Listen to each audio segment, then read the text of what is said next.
Welcome to the Deep Dive, where we take your complex sources and turn them into, well, rapid-fire, high-stakes knowledge. And our mission today is less about abstract strategy and much more about immediate, desperate survival. Exactly. Because we are dropping right into a narrative of intense asymmetric warfare. It's about as asymmetric as it gets. We have been given what amounts to a detailed operational log.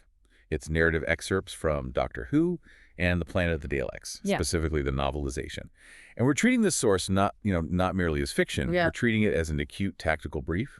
It details a near-suicide mission against one of the universe's most ruthless and technologically superior threats. That is exactly the mandate. Our listener needs to know how a tiny, fractured group of surviving personnel, outnumbered by perhaps, 10,000 to 1? At least. Outgunned and stuck on a truly hostile rock called Spiridon, managed to defeat an entire hidden alien army, a galaxy-spanning invasion force, and they did it through sheer ingenuity, environmental exploitation, and just precise sabotage.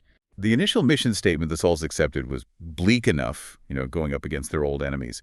But the true stakes elevate this to a galactic crisis.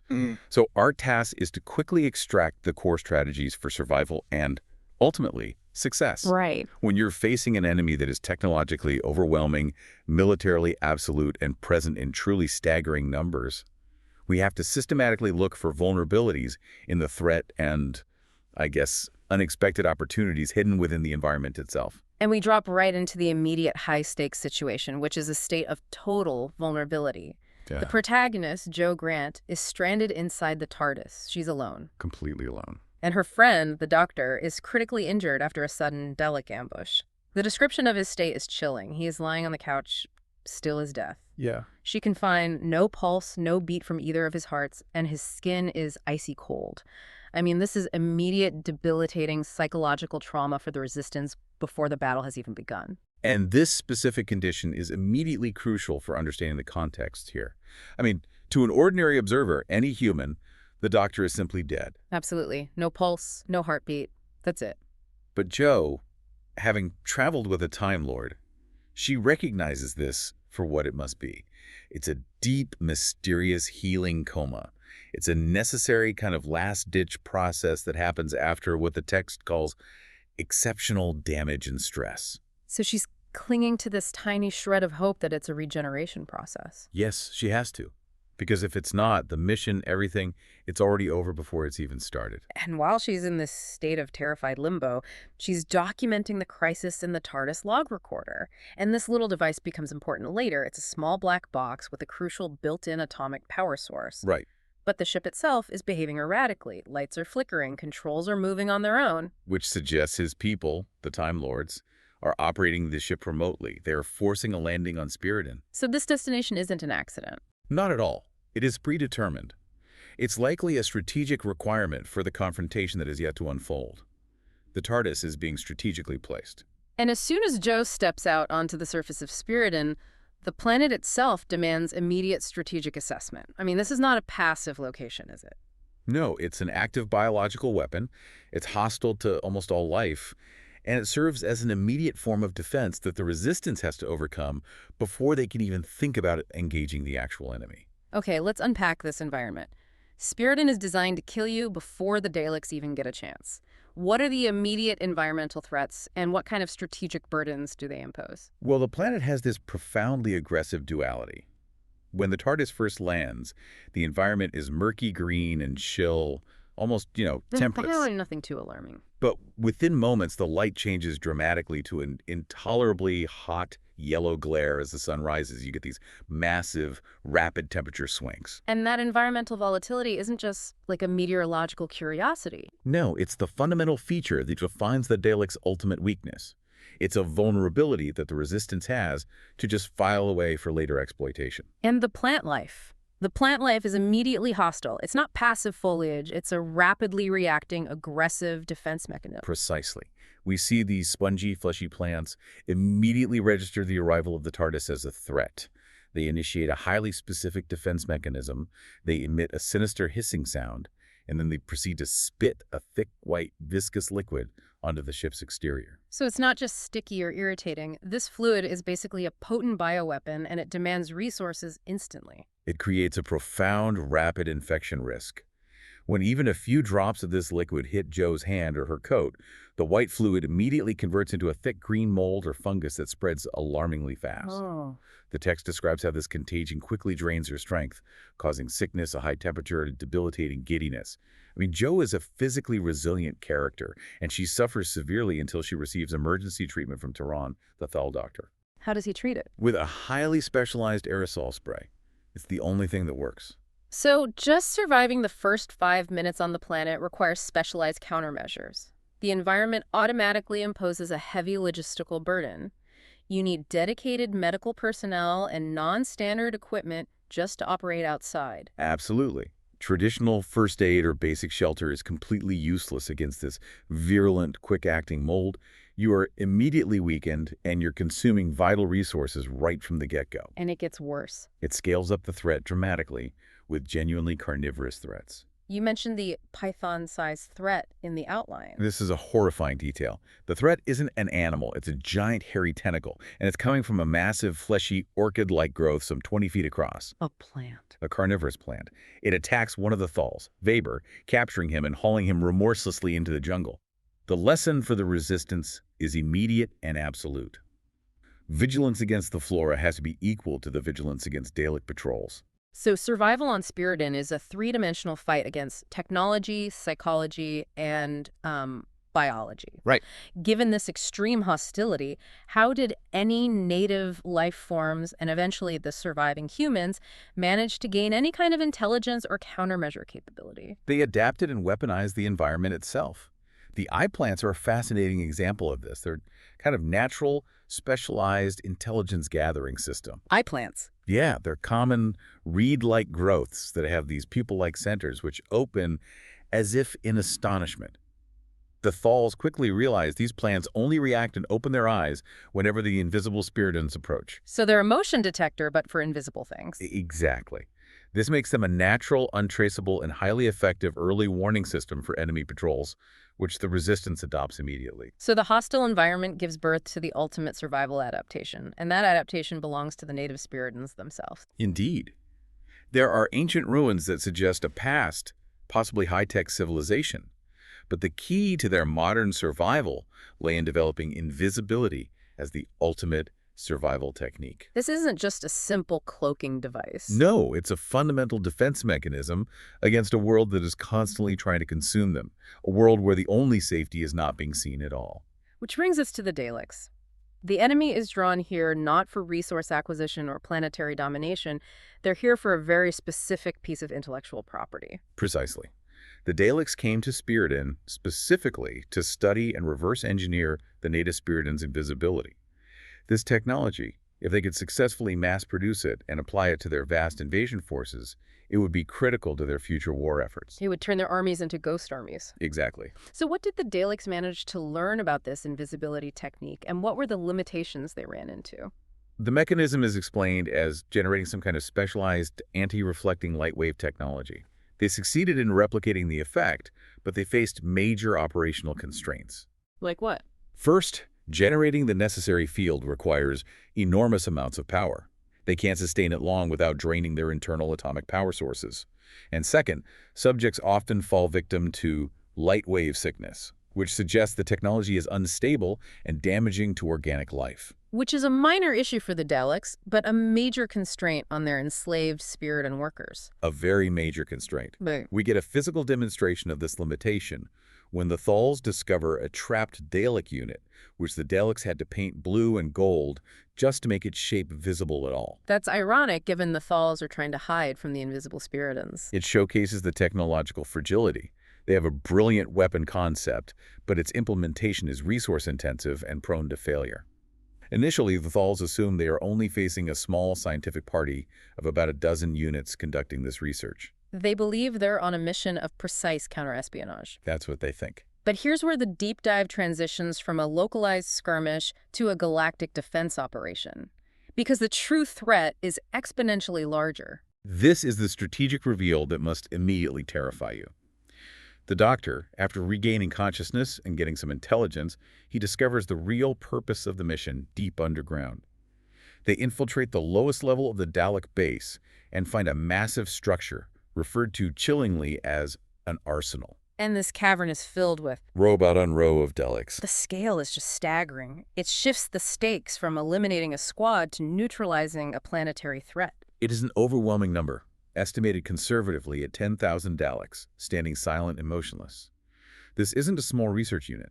This is the intended invasion force for the galaxy, assembled in cold storage. And this use of suspended animation, no aging, no degeneration, no maintenance needed, makes them a perfectly preserved, low logistical cost threat. And that need for preservation reveals the Dalek infrastructure flaw, a dependency that runs contrary to their standard ruthless self-sufficiency. Right. This preservation requires extremely specific, sustained environmental controls, which means a massive centralized refrigeration unit.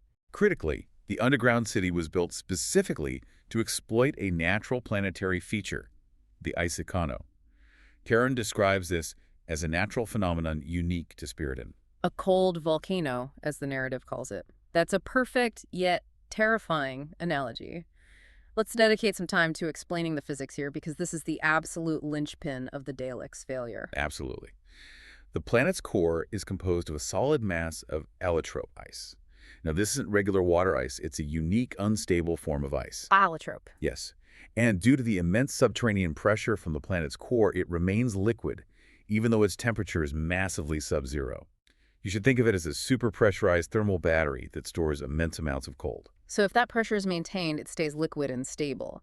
But if the structural integrity is breached, say, by a deep fissure or an explosion, that pressure drops. Exactly. And when the pressure builds too high, this liquid ice erupts through giant geological potholes on the surface and massive outflows.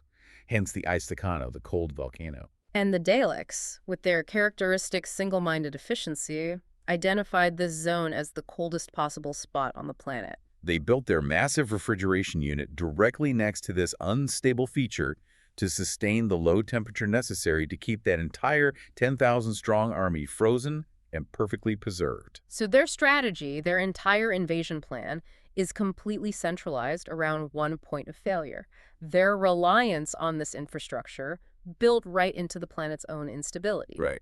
This refusal to diversify their defense, their choice to put all 10,000 units in one cooling unit, becomes the ultimate vulnerability that the small resistance group will eventually exploit. It's a classic case of efficiency over robustness. It tells you everything you need to know about the Dalek strategic mindset.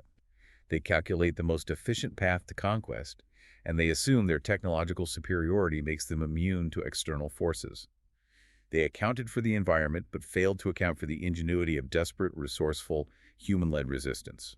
Okay, so we have the setting a planet trying to eat you, and a strategic time bomb waiting to go off, and the enemy, 10,000 frozen yet waking, ruthlessly advanced Daleks. Now we shift our focus to the people fighting back, which is fraught with its own internal dangers, the psychological cost of this kind of warfare. Well, when dealing with a force that far outnumbers you, internal cohesion and leadership quality are often more important than firepower, especially since the Thals have almost none. And these are survivors of the first Dalek War on Skaro. Yes, a historically peace-loving, scientifically inclined race now forced into this extreme suicide mission. Their psychological state is a critical factor. Let's focus on the Thal leadership dynamic, because the remnants of the team are in complete disarray. Their commander, Miro, was killed, leaving a reluctant, cautious Dr. Terran in charge. And immediately arrayed against him is his aggressive, bitter second-in-command, Weber. Weber is the epitome of strategic exhaustion and desperation. He represents the frustration of fighting an enemy you can never truly defeat. He constantly advocates for immediate, aggressive action. He just wants to blow things up. He believes Terran's caution is just weakness, and that they should just blow up the base immediately, even when they still believe there are only a dozen Daleks.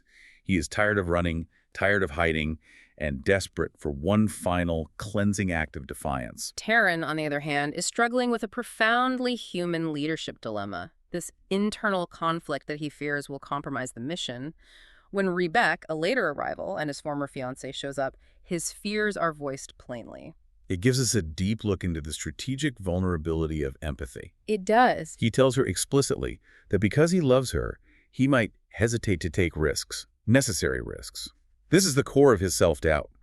Terran believes that to lead successfully against a machine, He must act like a machine. He has to strip away his emotion and compassion to achieve the brutal necessities of war. He fears his humanity will lead to mission failure and the deaths of his people.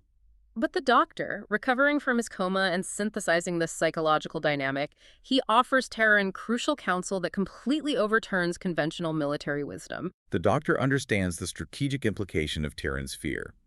He advises Terran that command is not meant for machines. He states that Terran must not lose his human qualities. He says that if they start acting like Daleks, rigid, emotionless, sacrificing all compassion for efficiency, the battle is fundamentally lost. Regardless of the technological outcome, the real enemy, the Doctor points out, is not the Daleks themselves. It's the internal hostility, the fear, and the strain that makes them suspicious of each other and prone to rash, destructive actions like Weber's. That reframes the entire strategic objective. Survival isn't just physical or logistical, it's about maintaining moral and emotional integrity. The strategy of the Thals depends on their human qualities, their ability to innovate, sacrifice, and collaborate. Right. And this commitment to doing what is right over what is easy leads directly to critical strategic sacrifices and moments of ingenuity. We see this beautifully illustrated first with Kodal. He's the youngest and least experienced scientist of the group. Kodal steps up when they are cornered by an invisible Spiridon patrol. They need a distraction, and he volunteers to act as a decoy. He runs into the jungle and generates noise to draw the patrol away from the main group. This is a terrifying request for the newest, most cautious member. It's a selfless, extremely high-risk maneuver, a demonstration that courage is learned, not innate. And the source material uses this to perfectly define courage, not as the absence of fear, but as being afraid, but doing what you have to do anyway. Kodal demonstrates that the capacity for bravery is universal, not reserved for the traditional soldier like Weber.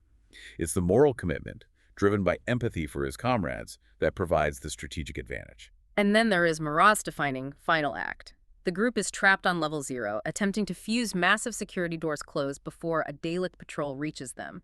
They are literally running out of milliseconds. They need those precious seconds to weld the doors shut, which is an agonizingly slow process compared to the speed of the approaching Dalek fire. Marat recognizes that there isn't enough time for 5 people to slip through the door and seal it. He makes the tactical decision instantly. He draws his blaster and runs directly towards the approaching Daleks. He fires once, drawing their concentrated fire in return. His sacrifice was a calculated human exchange. His life bought the precious seconds the others needed to slip through the gap and fuse the door solid, sealing off level 0 and protecting the main resistance cell. At least for the immediate moment. Right. They are now momentarily safe, but entirely trapped in a massive enclosed cooling chamber, a highly controlled Dalek environment. And the Doctor, who is now fully recovered from his coma, instantly shifts from grieving Marat's loss to pure tactical ingenuity. He begins analyzing the immediate threat and the available resources. He immediately turns to gadgetry, utilizing the damaged TARDIS log recorder, that small black box with the built-in atomic power source. This is textbook improvised asymmetric warfare, turning enemy or unrelated technology against the immediate threat. It's the ultimate example of resourcefulness. He doesn't have a weapons factory. He has a salvaged piece of sophisticated Time Lord technology and an intimate knowledge of Dalek operating systems. His goal is to fashion the box into a receiver transmitter capable of neutralizing a Dalek pursuit unit.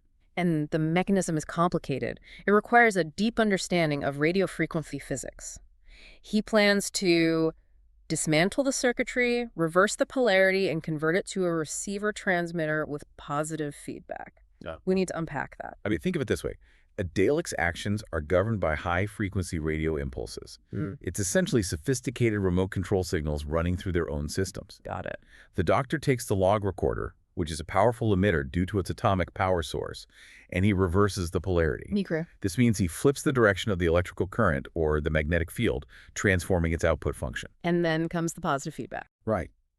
Positive feedback is what happens when the output of a system is fed back into the input, causing the signal to amplify uncontrollably.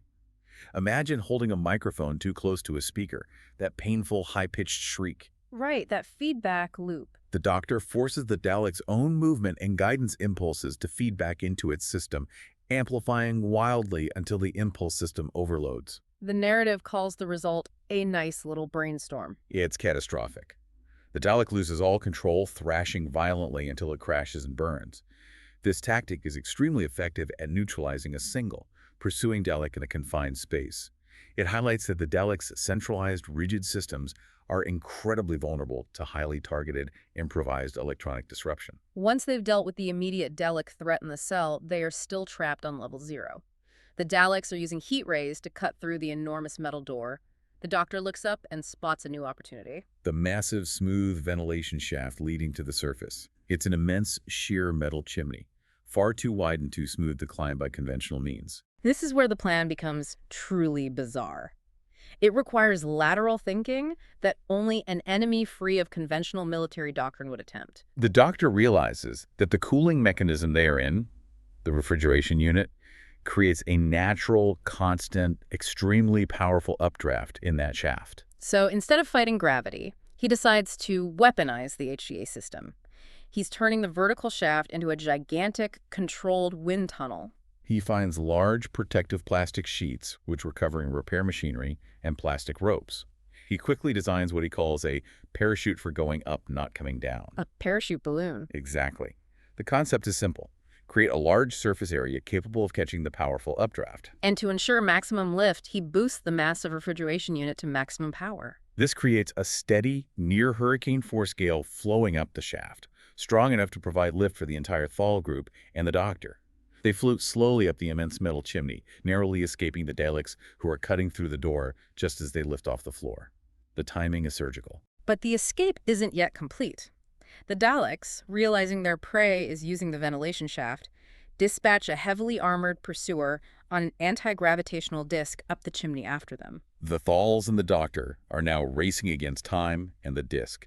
Fortunately, they reach the top, where the sides of the shaft are ribbed, allowing them to climb out onto the surface. And once they're safely out, they immediately turn the environment against the remaining threat one final time. They locate a huge, round boulder, and with combined effort, they roll it down the sheer face of the shaft. The impact must have been catastrophic for the pursuer. It strikes the anti-gravitational disc, wrecking the mechanism instantly. This sends the disc, the Dalek, and the massive boulder tumbling back down into the waiting squad below, causing a massive internal explosion and temporarily sealing the entrance. It's a brilliant, almost slapstick escape, but one that utilizes physics and environmental awareness perfectly. However, even as they escape, the threat level is about to go from localized extermination to planetary genocide. Yes.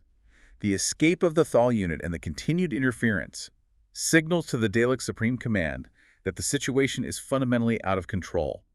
The response is immediate, disproportionate, and absolute. It shifts the strategy from containment to cleansing.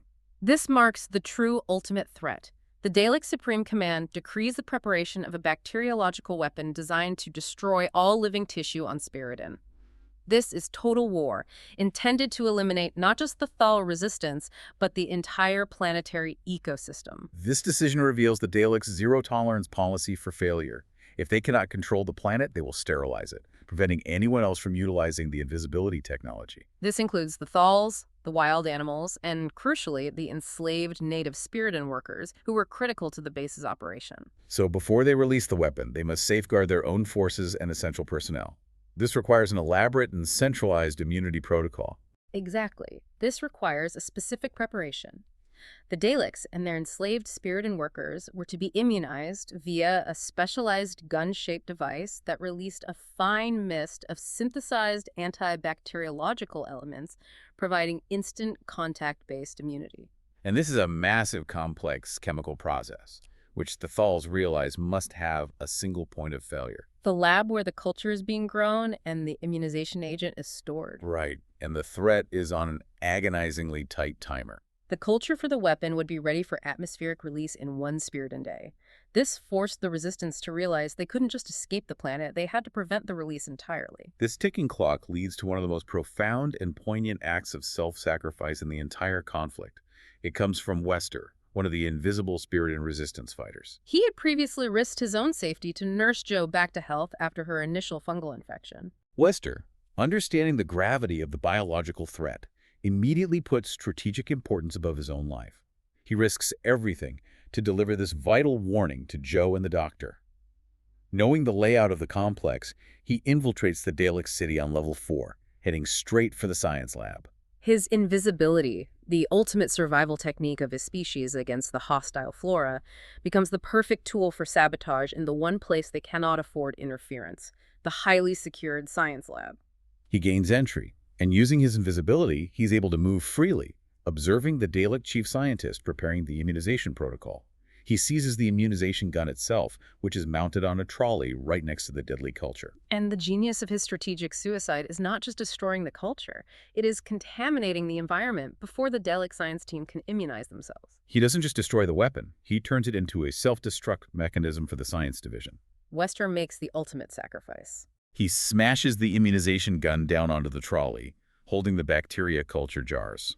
The jars break open, instantly releasing the highly virulent bacteria into the sealed, pressurized lab environment. And crucially, the Dalek scientists and technicians were not yet immunized. The Dalek chief scientist, realizing the immediate catastrophic contamination, declares over the public address system that the door must never be opened, trapping the entire science team inside with the deadly biological agent. So Wester's sacrifice ensures the Daleks cannot release the bacteria without also killing their most critical personnel. The planet is saved from immediate biological cleansing because one person chose strategic sacrifice over survival. It's an immense act. But even as this heroic, intelligent act of sabotage is taking place, Weber, operating under his misguided, aggressive mandate, is setting up a disaster that could negate everything that Wester fought for. This highlights the critical danger of rogue, exhausted leadership and asymmetric conflict. Weber, acting alone out of stubborn defiance and a misguided desire to prove himself against Terrance's caution, takes the last of the Thal explosives. His goal is simple: blow up the Dalek City's massive, centralized refrigeration unit. His logic is straightforward, based on the limited intelligence he had. Destroy the thing they rely on and destroy the Daleks. But the Doctor, who had glimpsed the true scale of the threat in the arsenal, realizes this is a critical misunderstanding of the highest order. The Doctor immediately understands the fatal flaw in Weber's logic. On the contrary, the Doctor realized Weber would be bringing their army to life. The destruction of the cooling unit would cause the temperature to immediately rise. That temperature rise would instantly activate the entire 10,000-strong army, making them fully mobile and ready for war decades ahead of schedule. Weber's solo act would have been an extinction event. For the Thals, and possibly the galaxy. Yes. Before Weber can achieve this disaster, he is ironically captured by a Spiridon patrol. But this gives Jo a chance for counter-sabotage. She turns Weber's mistake into a strategic resource win. Right. Jo tracks the patrol to try and find Weber, and she discovers the hidden bombs Weber had set in a quarry before his capture. Recognizing the imminent danger of the temperature rise, she successfully switches off 2 of the 3 bombs. She almost succeeds completely, but the environment intervenes. She's knocked out by falling rock caused by subterranean vibrations, likely from the unstable ice structure deep beneath the surface. Critically, the explosion of that single third bomb, however, is still strategically useful. Yes. It causes a controlled rockfall that buries a Dalek patrol that had been sent to destroy the cache of explosives. It buys the Resistance crucial time and, most importantly, saves the 2 switched-off explosives from Dalek destruction. So Jo's quick thinking preserved the only resource capable of fighting the Daleks on a strategic infrastructure-destroying level. These 2 bombs are literally the Sol's last chance at victory. Exactly. The pieces are now aligned. We are down to 2 rescued bombs, a small group of desperate Thals, and a Dalek army stirring to life because the biological threat has neutralized, leaving the invasion plan as the only remaining priority. And now, we move into the ultimate strategic gamble. The Doctor understands the time for small skirmishes is over. The traditional fight against 10,000 Daleks is impossible. The only remaining path to victory is turning the Daleks' primary strategic choice, building their arsenal next to the unstable ice cano against them. The first phase, though, is securing the necessary resources. It requires a highly risky ambush strategy to gain access to Dalek casings for infiltration. They need Dalek units intact. The Doctor identifies the strategic flaw they noted earlier. Daleks cannot function at extremely low temperatures. The extremely sub-zero liquid water in Spiridon's natural pools is the key to instantaneous immobilization. So they deliberately forego cover and make themselves conspicuous. Yes. They deliberately get spotted by a patrol, using Jo and Letep as visible bait on the surface. The plan is surgically precise. Lure the 2 pursuing Daleks onto the narrow, slippery path bordering a liquid ice pool. This is a classic concentration of force, forcing the enemy into a narrow, constrained environment where technological superiority is irrelevant. And the execution relies on perfectly coordinated timing and the brute strength of human collaboration against superior machinery. With combined, synchronized force. Doctor, Terran, Kodal, Rebek, Joe, Letep, all of them. They ambush and shove both Daleks one after the other into the pool. The searing cold instantly penetrates the armor and freezes their internal mechanisms, killing or immobilizing them permanently. And this act secures 2 Dalek casings, providing the necessary disguise for later infiltration and successfully turning the hunted into the hunters. Meanwhile, back at the Dalek city, the command structure escalates dramatically in response to the chaos. The missing science team, the destroyed bacteria, the missing patrols. The highest threat level is confirmed. The black and gold Dalek Supreme arrives, a unit second only to the Emperor itself. He assumes total command, immediately identifies the Doctor as their greatest enemy, and in a demonstration of brutal efficiency condemns the previous failed commander for his errors, executing him summarily. With the greatest enemy identified and all previous failures purged, the Supreme makes the final, fatal strategic decision that seals the fate of the entire army. Recognizing the depth of the resistance, the Supreme orders the refrigeration unit shut down immediately to activate the army. He has decided to sacrifice the long-term suspended animation for immediate, overwhelming force. This sets the final clock. It does. The Dalek army is starting to stir, the description noting their eye stalks waving in unfocused menace as their internal mechanisms warm up. The plan has to happen now, or the 10,000 Daleks will simply march out of the arsenal and overwhelm the entire planet. The small group infiltrates the base, securing their only viable escape route. A massive spiral ramp they've just discovered leading directly from the arsenal to the surface. Their final goal is to target the planetary flaw. Yes, Terran and Rebek keep watch on the ramp, while the Doctor and Kodal enter the immense, stirring arsenal with the 2 salvage bombs. Their target is the jagged structural fissure in the arsenal wall, the unstable fault line leading directly to the immense, pressurized isocano structure. This moment is the high point of tension and human fallibility.